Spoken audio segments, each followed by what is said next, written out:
yang mewakili Pangdam 3 Siliwangi, yang mewakili Kajati, Jabar, dan seluruh peserta apel yang berbahagia. Kita memahami bahwa Indonesia mengalami perubahan dari era pertanian menuju era industri, dan itu sudah berlangsung sejak lama. Perubahan itu sesungguhnya harus melahirkan perubahan perilaku hidup manusia antara manusia pertanian dan manusia industri. Manusia pertanian di Karawang misalnya, atau di Bekasi, atau di Subang, atau di Indramayu, itu manusia paling rileks. Kenapa? Dia itu menanam padi musimnya 2-3 kali setahun. Dalam satu musim tanam berumur 40 hari, 120 hari secara umum, tapi rata-rata sekarang sudah 90 hari sampai 100 hari. Itu mereka bekerja secara optimal itu hanya 30 hari. Dari mulai menebar benih, kemudian menanam, membajak, kemudian menyiapkan areal pertanian untuk ditandur, kemudian untuk diramet, istilah orang Sunda. Setelah itu dipupuk, dan hari ke-30 itu sudah hari santai. Setelah 1 bulan padi itu sudah hari santai.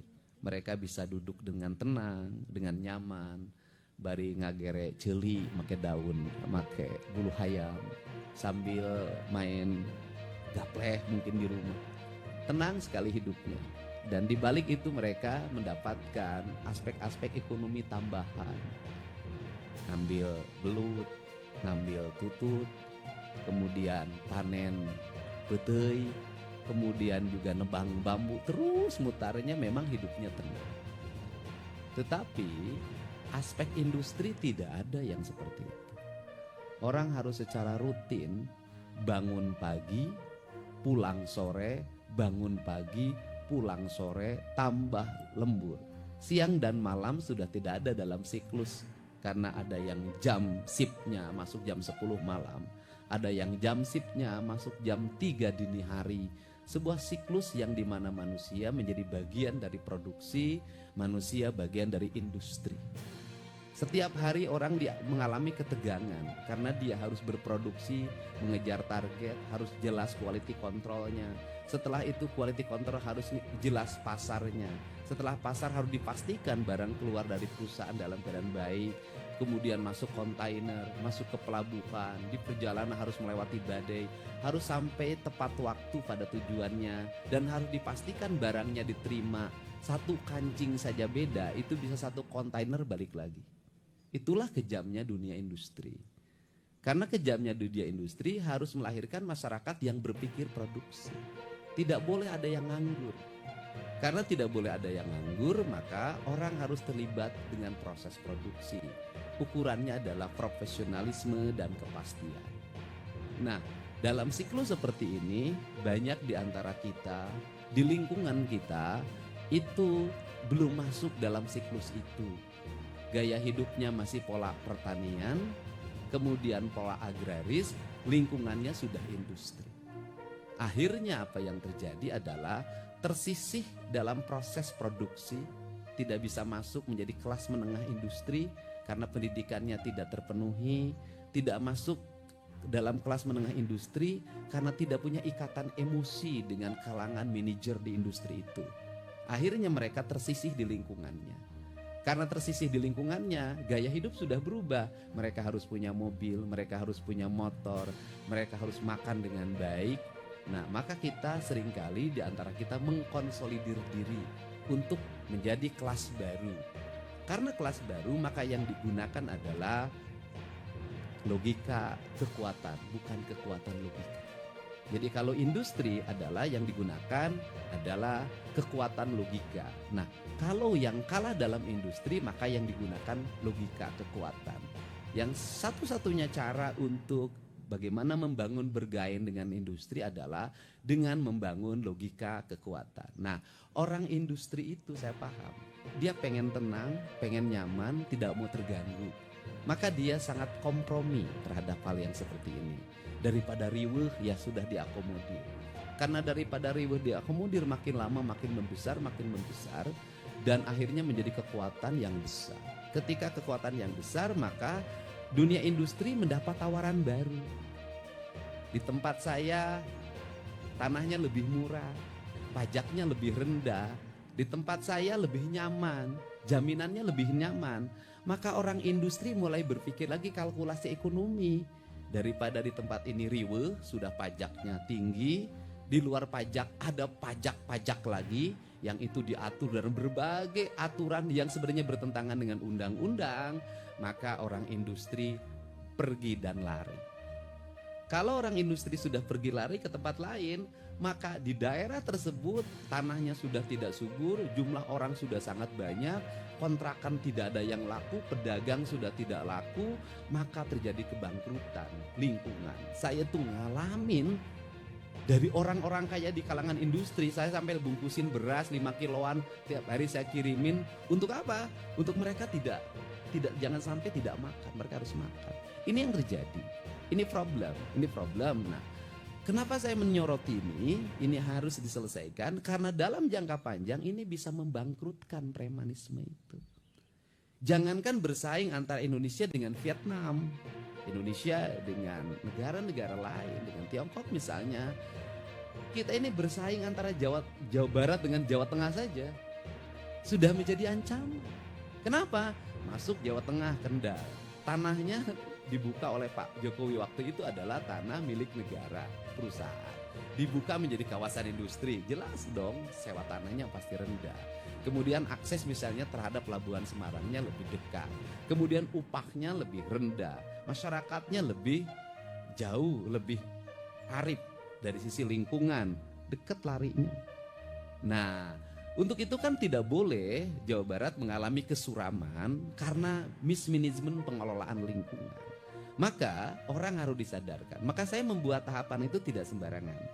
Pertama saya membuat tahapan adalah menyiapkan sumber daya industri baru di Jawa Barat. Apa sih kelemahan orang Jawa Barat itu?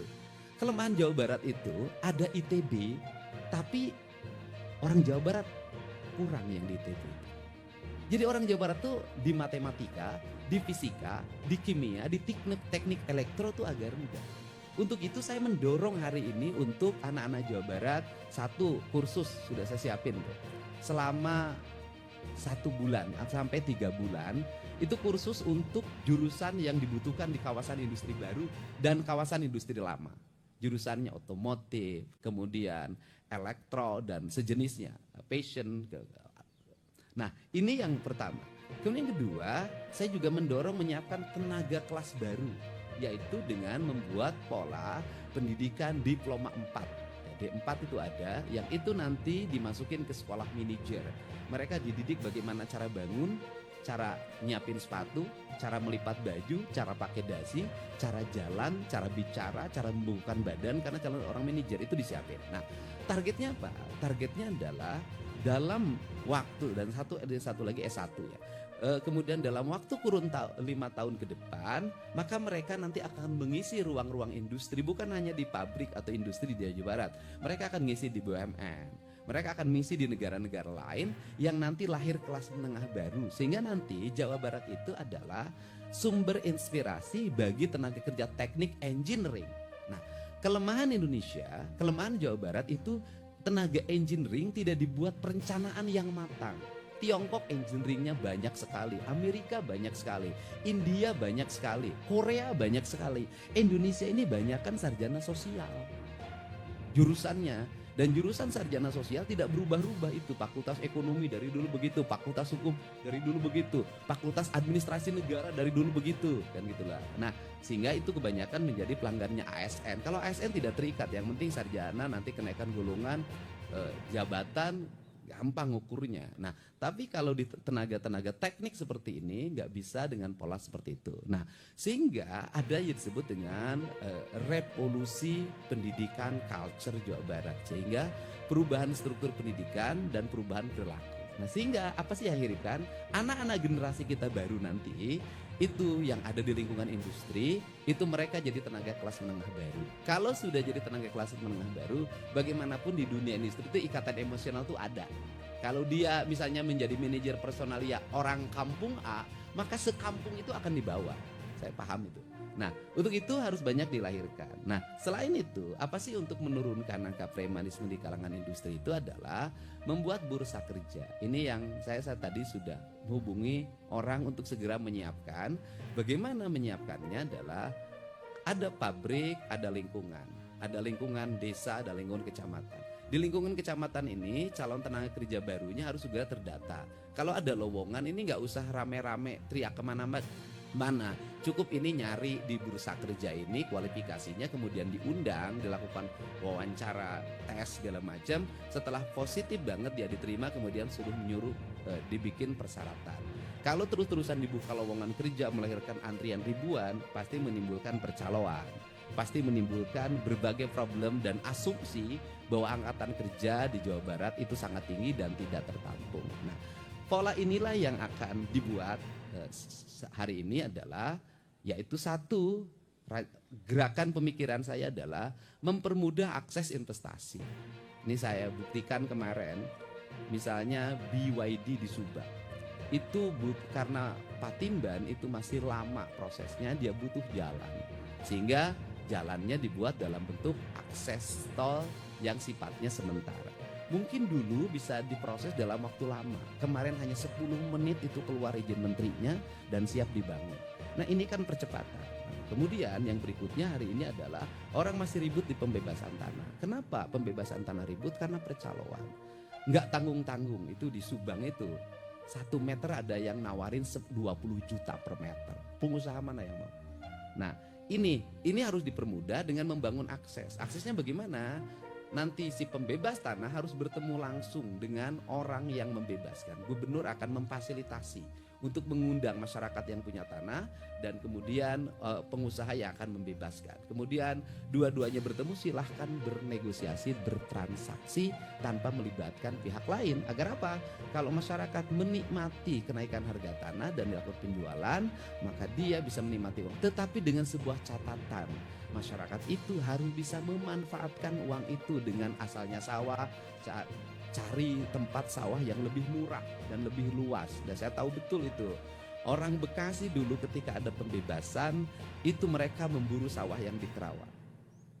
Dan sekarang ratusan, mungkin ribuan hektar tanah di Kerawang ini banyak yang dimiliki orang Bekasi. Saya pernah berkunjung ke sebuah desa di Kerawang ini, adalah ada satu desa di mana rakyatnya tidak punya sawah 1 meter.